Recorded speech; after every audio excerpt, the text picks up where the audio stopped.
மல்கியா 3ஆம் அதிகாரம். இதோ, நான் என் தூதனை அனுப்புகிறேன். அவன் எனக்கு முன்பாக போய் வழியை ஆயத்தம் பண்ணுவான்.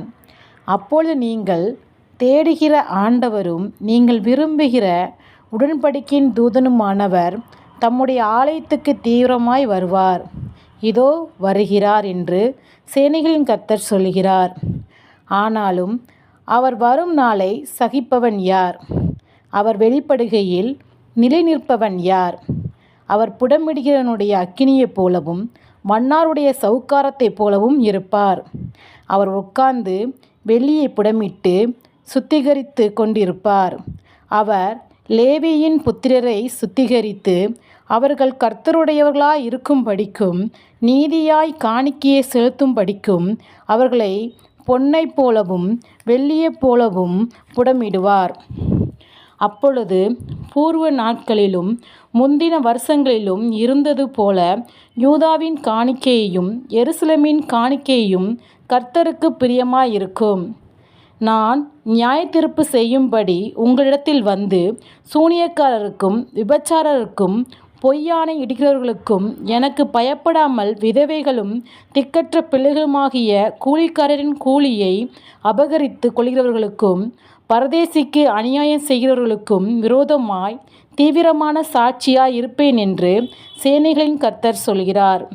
நான் கர்த்தர், நான் மாறாதவர். ஆகையால் யாக்கோபின் புத்திரராகிய நீங்கள் நிர்மூலமாகவில்லை.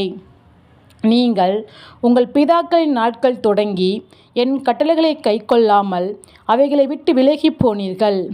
என்னிடத்திற்கு திரும்புங்கள், அப்பொழுது உங்களிடத்திற்கு திரும்புவேன் என்று சேனைகளின் கர்த்தர் சொல்கிறார். நாங்கள் எந்த விஷயத்தில் திரும்ப வேண்டும் என்கிறீர்கள்? மனுஷன் தேவனை வஞ்சிக்கலாமா? நீங்களோ என்னை வஞ்சிக்கிறீர்கள்.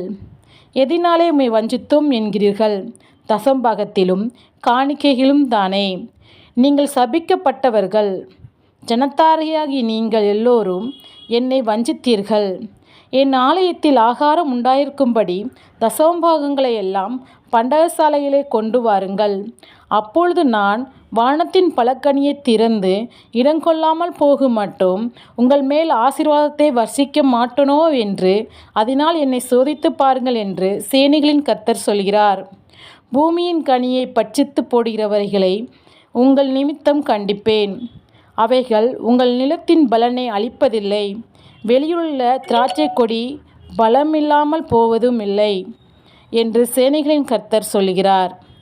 அப்பொழுது எல்லா ஜாதிகளும் உங்களை பாக்கியவான்கள் என்பார்கள். தேசம் விரும்பப்படத்தக்கதாக இருக்கும் என்று சேனைகளின் கர்த்தர் சொல்கிறார். நீங்கள் எனக்கு விரோதமாய் பேசின பேச்சுகள் கடினமாய் இருக்கிறது என்று கர்த்தர் சொல்கிறார். ஆனாலும் உமக்கு விரோதமாக என்னத்தை பேசினோம் என்கிறீர்கள்?